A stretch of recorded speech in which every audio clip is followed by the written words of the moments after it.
Yo, welcome to Spectator Sporting. I'm Zach Roach, along with my partner, Mr. Adi Wiley. We got a big show for y'all today. We talking boxing, and if we talking boxing, you know we gotta have Tion in the building. We know we gotta have the Mr. Byron himself in the building, and we talking a special fight. Once again, Madrimov, the Dream, is fighting Bud Crawford. Let's talk about Bud Crawford. The last time we saw Bud Crawford in action, it was supposed to be the fight of the century. He was going to get, and I thought the same thing. And he was spectacular from the jump of that fight. And Terence Crawford kind of made a statement where he is the best fighter in the game right now. So now going forward, his new opponent, Byron, I'm going to go with you first. Talk to me about Bud Crawford approaching this fight. I mean, you should go to me first because I predicted the round that the Spence fight was going to stop in. But here we are, little under a year later. We got Bud going into a new division, the 154-pound division, and he is in similar fashion to him conquering the 140-pound division, the 147-pound division. He's going against a champion, his first fight up. And just watching him, come from the 135 and how he's dominated, it's just a pleasure to watch. His skill set True. Basically seems unmatched. The fact that he can switch stances throughout the fight kind of throws it's just his ring IQ is just it seems like it's levels above every fighter that you can put in the pound-for-pound conversation. That's why I think he's number one.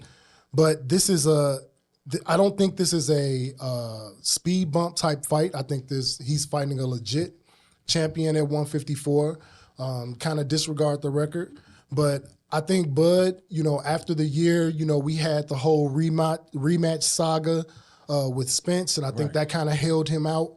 I'm pretty sure at 37 he doesn't want to, have that type of layoff. But I think Bud is, a guy who lives in the gym, stays in shape. I think he's ready for this fight. I think he's been ready for this fight. He has a direction in his career, and that is to be a undisputed champion in 3 divisions, which never been done. And I think he is on the path to do that. Absolutely. Bud Crawford, 40-0, moving up to 154. Tion, what's your thoughts of Bud going into this fight against the Dream? I think it's business as usual, just like you said. I mean, I think we are seeing one of the transcendent talents in boxing at this time. Yeah. It's another great, like when he ends his career, we're going to be talking about where does he land as far as the all-time list. Right. And I mean pound for pound or just naming names. He's finna bump my boy. He gonna bump Manny. He finna bump Manny. And I have continue to put on the show. Do what you have to do and leave no doubt. Yeah. Leave no doubt that all the skills and all the talent that we know you have, and like you said, the path that he's on, he wants to do this. I believe he's going to do it because this is just the type of fighter, type of man that we talking about. I hold Terence Crawford in a very high regard. You know what I'm saying? He is, to me, hands down, the best fighter in boxing. Facts. I don't think no one is better. Like you said, the ring IQ, the general nature of what he can do and how he can do it at any given time. He can adapt to what you do best, take it away from you, and use it against you at the same time. Yep. It's unheard of. Like, we haven't seen somebody dominate at this level for a long time. Knocked out every opponent at 147. That's insane. It's like, what do you do with that? Bud Crawford is definitely a beast. There's no question about it. Adi, anything that worries you about him going to 154, or is it anything that concerns going into this fight? Yeah, he been through a lot. In March, his trainer, Bomac, believed that their next fight would be in Australia against the Soul Taker, Tim Tszyu. But Sebastian Fundura's inadvertent elbow popped on the top of Tim Tszyu's head and caused a big cut on the top of his head. He kept bleeding. It was a bloodbath. Tim Tszyu couldn't see. Lots of blood. I thought the ref would stop the fight. It happened at the end of the second round, but the ref didn't stop the fight. He kept going. The man's vision was just distorted, and he ended up losing the fight. He ended up losing his WBC and WBO belt. Yeah. And so then Bud Crawford became Fundura's mandatory challenger, but Sebastian Fundura chose to fight Errol Spence Jr. instead. Which made Why? Sometimes you Bud Crawford a champion without fighting the fight at 154. So Honduras was stripped. Yeah. Okay, Right. so then if we rewind to after Bud Crawford's shocking domination over Errol Spence Jr. Oh boy. After that fight, Bud Crawford looked at Iron Man Jermell Charlo and said, "You're next." Yeah. But instead of fighting Bud Crawford, Jermell Charlo moved up 2 weight classes to give us the lackluster performance of the decade against Canelo Surviving Alvarez. Canelo. right. Surviving That is Canelo. classic. Yeah. That is After classic. R. Kelly, it was is Surviving Canelo. Yeah. Documentary coming soon. That is classic. So Jermell Charlo, we thought he would do much better. And since that fight, like a magician, he has disappeared like Houdini. I don't know where the man is. Yeah. So then after that, you got Errol Spence Jr. He implemented that rematch clause, and he said he lost to Bud because he was weight drained, so he wanted to get the rematch at 154. Lies. So You gotta say something. You Deception. Gotta, It's all deception. You gotta say something. yeah, he We said know. he Yeah, said he you- wanted to go. He was ready to move. Can't up. let it go. And so When you get whooped that bad, you gotta find some gotta- excuse. You gotta my say, eyes, something. he dug in the bag. He pulled that one up. My cat had surgery Yeah. before the day. He before the wait. fight. Nah. My hip was itching, something. I mean, He said he was going to be much better at 154, but Yeah. then he canceled that fight because of cataract surgery. And he said he took so many jabs and hooks from Bud Crawford because his vision was distorted, and so that's why he had the surgery and this and that. Oh, yeah. Okay, we'll see. And so after all that, Bud Crawford, he set his sights on a mega fight with Canelo Alvarez, but Canelo said that he wouldn't get any credit for defeating Bud Crawford because he thinks he's too small. Okay. And so now you got Boots Ennis coming up, calling out Bud Crawford every day. You see him on the internet saying something bad about Bud Crawford. But the thing is, Boots says he wanted to stay at 147, and Bud went up to 154. So I don't know if he wants him to go back down after this fight or what. I don't know what he's Not thinking. happening. Boots, you haven't even fought anybody. Boots to gotta get go a up. belt at 147. Like cut it out. Boots Yeah. got to go up. Yeah. Boots gotta go up. Like Cut it out. Bud Crawford is the champion. The He's Boots- the man. the Boots He's one. conversation is he's to the be boogeyman. continued, everybody. He's the number one guy. To be The continued. Boots conversation is happening. You haven't fought anybody. To be continued. You haven't fought one champion at 147. So- Because it's Quiet shenanigans. down. Shenanigans. Yeah, he got a lot going on. He's trying to go after Bud, but yeah, like you said, he got some more to prove. Bud is the Of man. course, he you know what I'm does, he saying? does, So, definitely. but we finally get to see Terence Crawford fight at a higher weight class, and it's going against a guy from a country you probably never heard of. It's one of the several Kastan countries around Afghanistan, around Pakistan, Krakistan. Wait, Yeah. there's no Krakistan. No. But Yeah. my man Madrimov, he is from Uzbekistan. Uzbekistan. All right, and he's the boy. reigning WBA champion. Should be a good fight. Yes, definitely. So let's talk about the Dream Madrimov. Look, he only has 11 fights. So if you don't watch boxing, you'll look like he only has 11 fights. How is he getting his fights? Where the man has a lot of experience, has a lot of amateur fights. Over 300. Over 300 fights. And then if you look at his Similar to professional Loma. fights, every one he gets better at. It seems like he got better and better. He did have a draw against David Soro, but other than that, he's 10-0-1, and now he gets to fight who many consider the best boxer in the universe right now, Bud Crawford. No doubt. Tion, let's talk about Madrimov. What can he do to pull off this shocking upset? I got a couple things in mind after watching some of his fights. He can make some rounds competitive. That's about as far as I'm gonna go. Defensive responsibility. He got to keep his hands up. He lunges in far too many times with his head down. Also, he got to keep his head up. He lunges in far too many times where the glove placement is almost at his waist. And with a counterpuncher like Terence Crawford, that's not gonna work.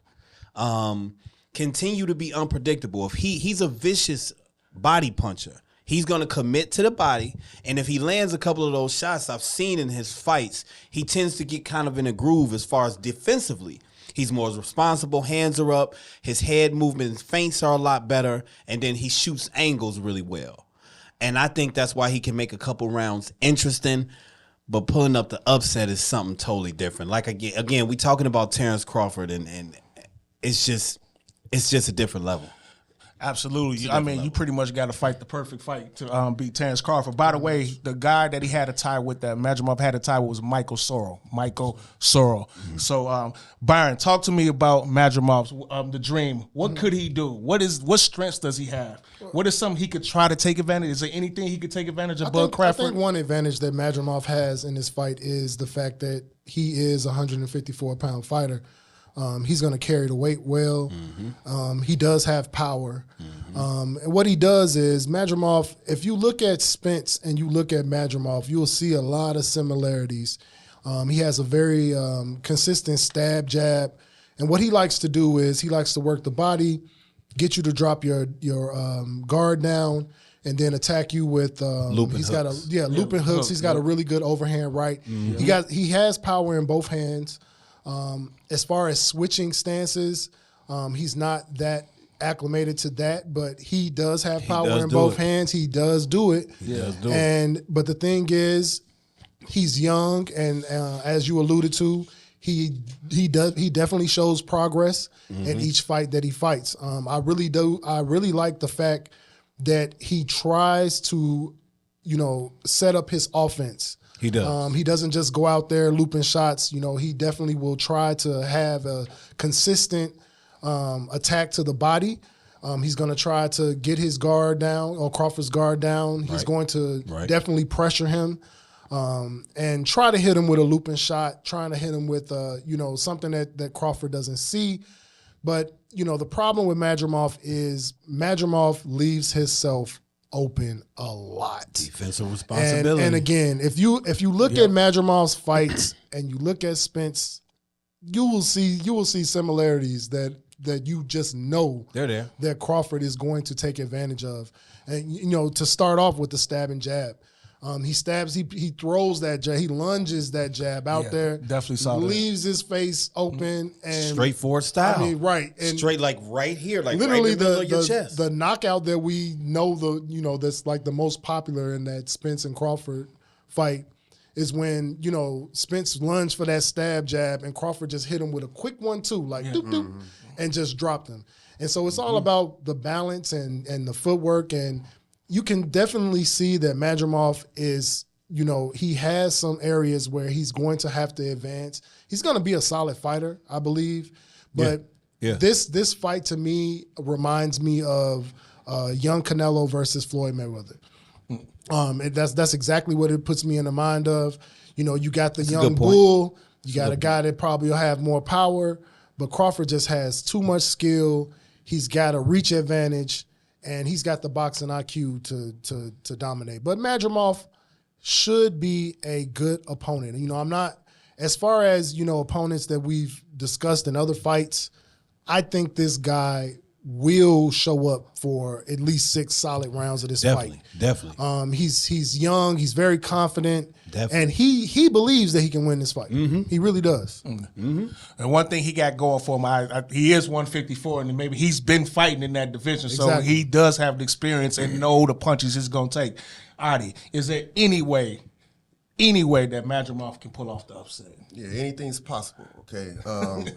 Israil The Dream Madrimov from Uzbekistan. He was the 2017 gold medalist in the Asian Championship, and he was a 2018 gold medalist in the Asian Games, okay? He's 7 years younger than Terence Crawford. He has over 9 years of experience in the amateurs. Like Byron said, hundreds of fights in the amateurs. So he has a lot of experience. And in his last fight against Black Lion Kurbanov in the 5th round, he rocked him with a huge overhand right, got him stuck in the corner, and let loose on several power punches. The ref had to step in and stop the fight for the TKO. Madrimov celebrated with a couple of impressive flips and some somersaults. Okay, like not off the rope like Tank, but I'm talking about just straight.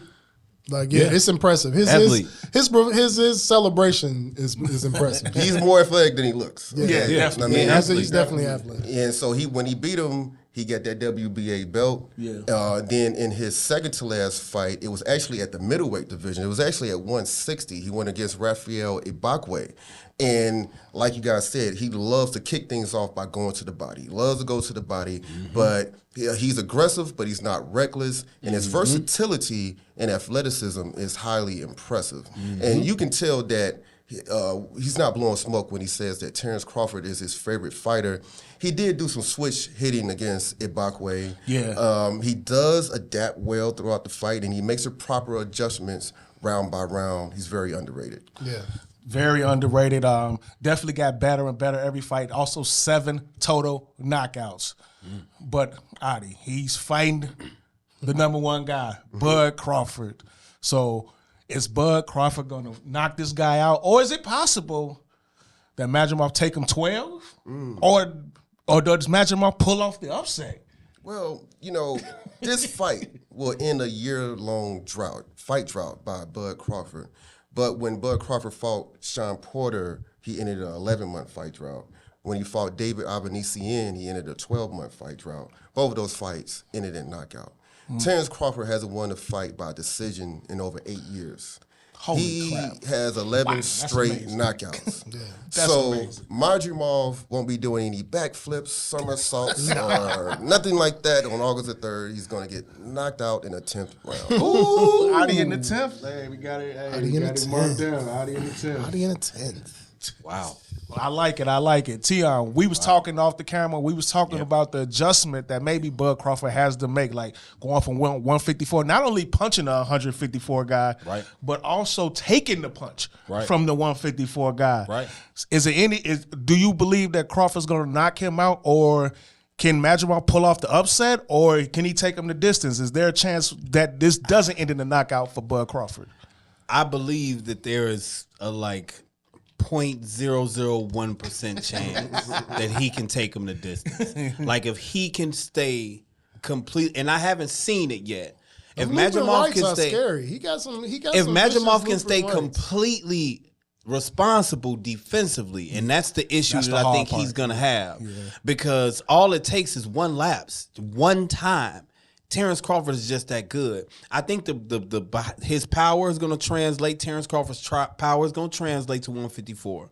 I think it is going to be a little different getting hit by a natural 154 pounder, but I don't think it's going to be much. I think he's going to wear him down around 6, and I'm saying 9. 9th round. Okay. I was between 8 and 10, so I split the difference. I say 9th round. I think it's just going to be too much, and to be honest, if he lasts to 9, I'm going to be a little surprised. Ooh. Because I just think he's going to get caught with something 3rd, 4th round, and it's going to change the dynamic of how he's trying to, Right. And then Terence Crawford go smell blood, and we know what happens then. He's a Once he finisher. hurts you, That's what he does. He's a finisher. So if he can stay defensive responsible for 8 rounds, he can probably lose by unanimous decision. So what's your I like pick? it. He said 9th round. But I got him 9th round. 9th round. 9th round. Okay. 9th. Okay. I was leaning 8, but I think 9. I think he might gut out another round. Byron, last time we had a Bud Crawford pick him and guarantee you picked the exact round Look at this in the dude. 9th round. So this is part 2 for Crawford. This is his second fight. Pyrodamus. So how do you got this fight going? Are you picking the knockout again? I'm actually shocked, man. I'm looking at Adi, and I can't believe that he didn't bring up the fact that Terence Crawford had Andre Ward in his fight camp.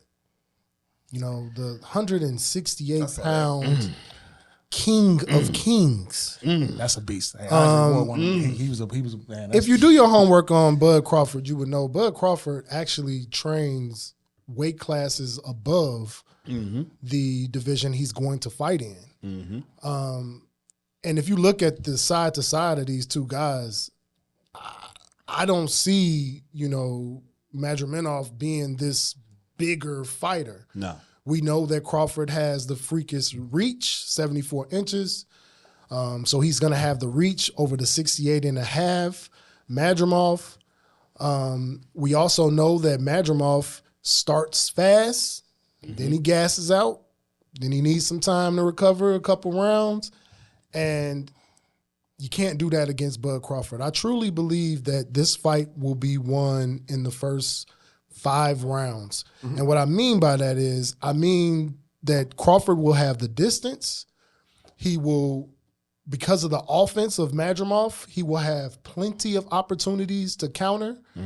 And I'm going 7-round knockout, man. I'm going under because I really feel like this is going to be a statement fight for Crawford. Especially after listening to some of the comments, because there are a lot of people that are high on Madrimov, and they should be. But it's just, I think Crawford is just too good right now at this point in his career. And as Adi alluded to, this man hasn't went to decision in 8 years. That's insane. So he doesn't fight. That's crazy. To make it to the cards. You can tell he's a guy, if you look at that Sean Porter fight, when they told him that he was down, he like, all right, man, he's not going to lead us to the judges. He's not going to play any games. So I think Crawford is going to start slow maybe in the first 3 rounds, get distance. And because of the aggressiveness, because Madrimov he's trying to end that fight in 6 rounds, I think he's going to create so many opportunities to get hit. I agree. That I think the 7th round, I will definitely be impressed. And I'm going to say this too. Madrimov can take this to a decision if he fights smart, but I think, once you get in there and you get to losing rounds and Crawford's landing some shots on you and you're not seeing it coming. Desperate. Yeah, so I'm going 7-round knockout. Absolutely. I watched Madrimov and he takes some shots, but he takes them like he do have a chin. Yeah. And he's able to survive, but he hasn't been hit by Bud Crawford yet. Right. And not only has Bud Crawford got the power, he also has the precision and the preciseness in the game plan to know exactly when to hit you. And the hand speed. So I think Madrimov is a tough fighter, and I think he will, like y'all say, fight him tough for a few rounds.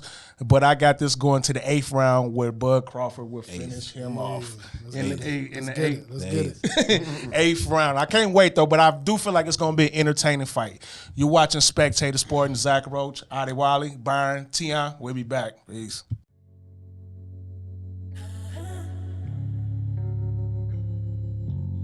Yo, welcome back to Spectator Sporting. I'm Zach Roach, along with my partner, Mr. Adi Wiley. We talking boxing. We got Byron here. We got Tion here.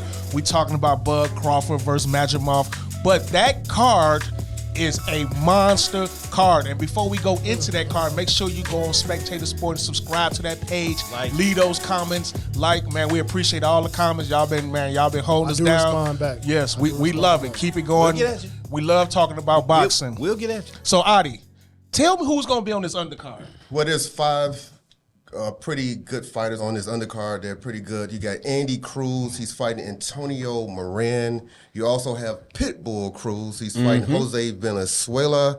You got Jared, the real big baby. Anderson. He's going against the gatekeeper. Yeah. Martin Bacoli. Perfect fight. Martin Bacoli. And then you have Andy Ruiz going against Gerald, not the real big baby, Miller.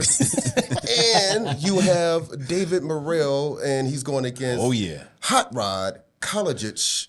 I'm really ready for that undercard. Man, if you order this fight, you want to watch every fight on this undercard, because this undercard, not only for that night of August 3rd, but also future fights is going to be determined by this undercard. True. It's going to go down. So, Tion, what fight are you? Is it a fight you looking forward to on this undercard? Is it?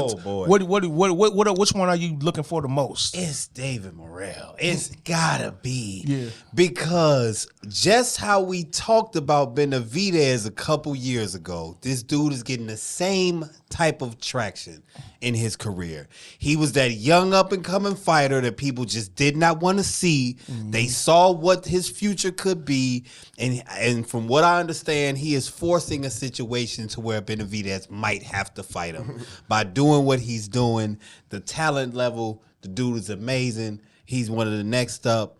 He's scary to fight. That would be my number one. My second would be the Andy Ruiz. Yeah.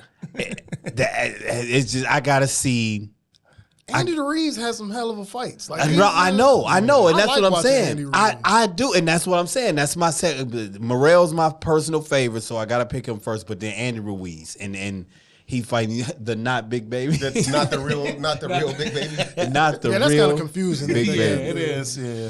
Yeah, it's crazy. They crazy. With Not this. the real. But it should be a good fight. Then you got Pitbull Cruz. I mean, you already know he's more entertaining to me than I think people give him credit for. Oh, yeah, only because what he does, he imposes his will and he makes you fight. His fight. Yep. And Mike Tyson said you remind him of himself. I mean, he does do that little, coming in. Oh, yep. You And know, then he does that little the Tyson duck under, style. then he come Yeah. up with the hooks. It's crazy. style. So I think the whole card in itself is insane.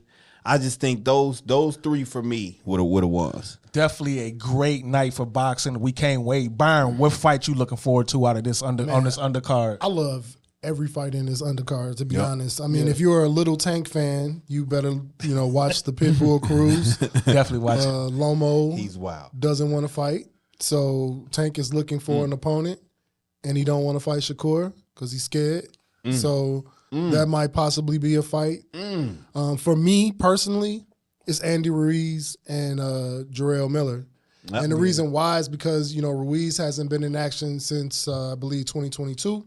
Yep. And it's a lot of him kind of pricing himself out of fights, which I do believe Andy Ruiz is worth the price of admission. I think as far as the American heavyweight division goes, he's the gatekeeper.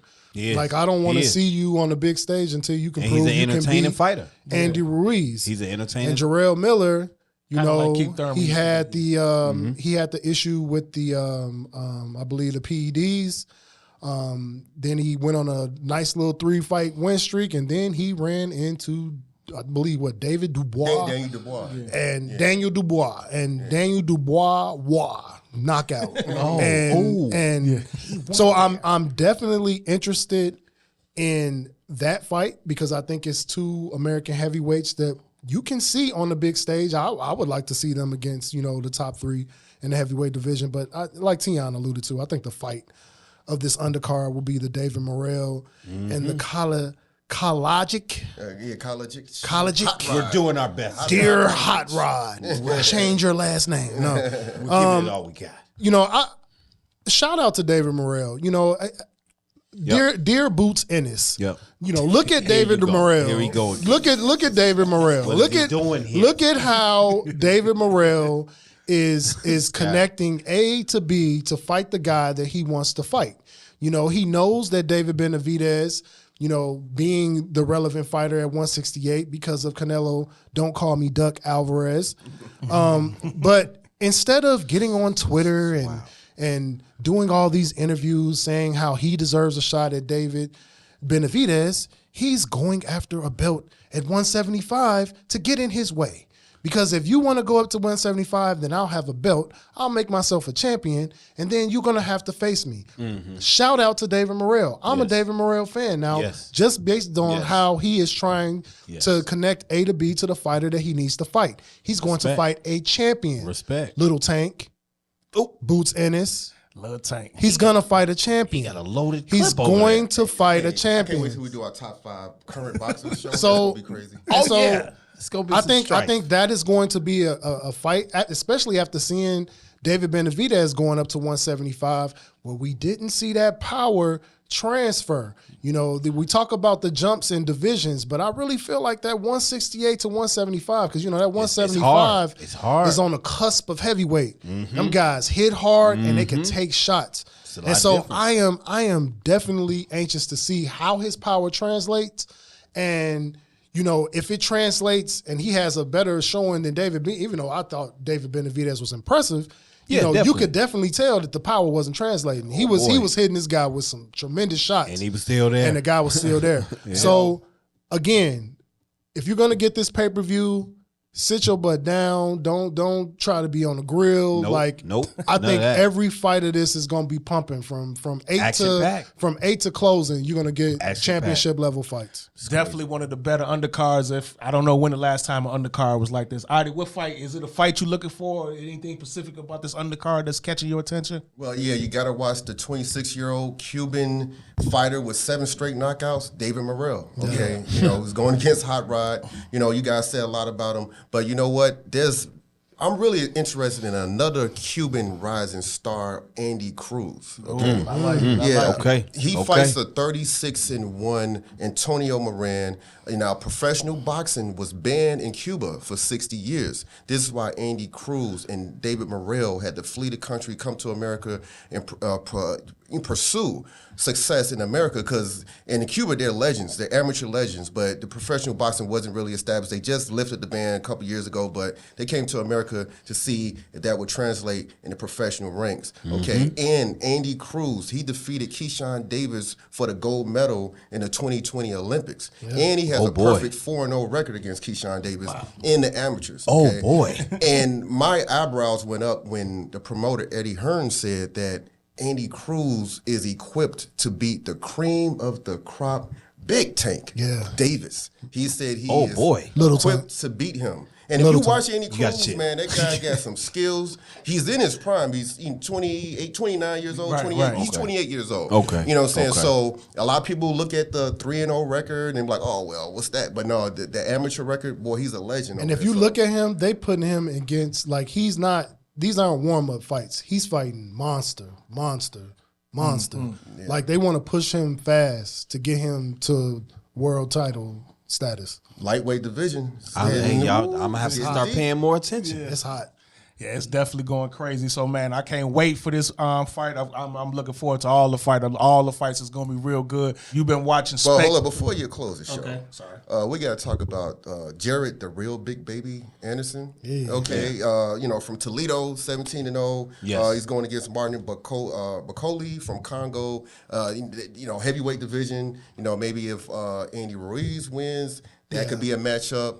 But those two guys, you got Joseph Parker in the mix. That'd be a as great well. matchup. You got Anthony Joshua fighting Daniel Dubois. So these guys, of course, the big dogs, Usyk and Tyson Fury. We're gonna see what's gonna happen with that. But the heavyweight division got some players. So They definitely got some especially on the American side. I'm glad We you starting to brought come that up. back. The American heavyweight division is kind of starting to pick wake up. Getting a little It's still Europe still has that chokehold, but man, do not sleep on American heavyweights. And I just want to say something real quick too. We need to think about the Super Six. We've said it once or twice on this show, and we will continue to say it. If you are not familiar with the Super Six, which made Andre Ward the household name that he is to this day. I believe I brought that up. Oh my gosh. If you're not familiar with what they did in the middleweight division, we can do that in a few divisions right now. Right now. It is a lot of talent out here, and we need these guys to start fighting each other. And then based on what Tion said, if Turkey Al-Sheikh, if his plan comes to fruition in 2025, please let it come. He's trying to do something similar to that. I'm assuming. Please let it come. Yeah. Shout out to Lil Tank. Shout out to Boots. One weight class, you pick 5, 6 the best fighters and say y'all have to fight. Here's the belt. This is what y'all got to do. It's a tournament. Yep. It's just that simple. Well, hopefully this undercard becomes like the future where we can, based on these fights, we can have future fights. There are no promotions. Can you imagine? Not to cut you off. Yeah. Tim Tszyu was supposed to be on this card. Oh Lord! Against Virgil, this card was going to be. Like this is $100 pay-per-view. It is. Please peep this, Little Tank. It's worth it. Look at this. This is a real pay-per-view. This is something that the fans want to see. This is This is a challenge across the board. So it's just come on, Little Tank. Hey, I can't wait. But Face of boxing. You've been watching Spectator Sporting. I'm Zach Roach, along with my partner, Mr. Adi Wally, our boxing gurus, Tion, Yeah. And Byron. Make sure you go on Spectator Sports, subscribe to that page, leave those comments. We out. Peace.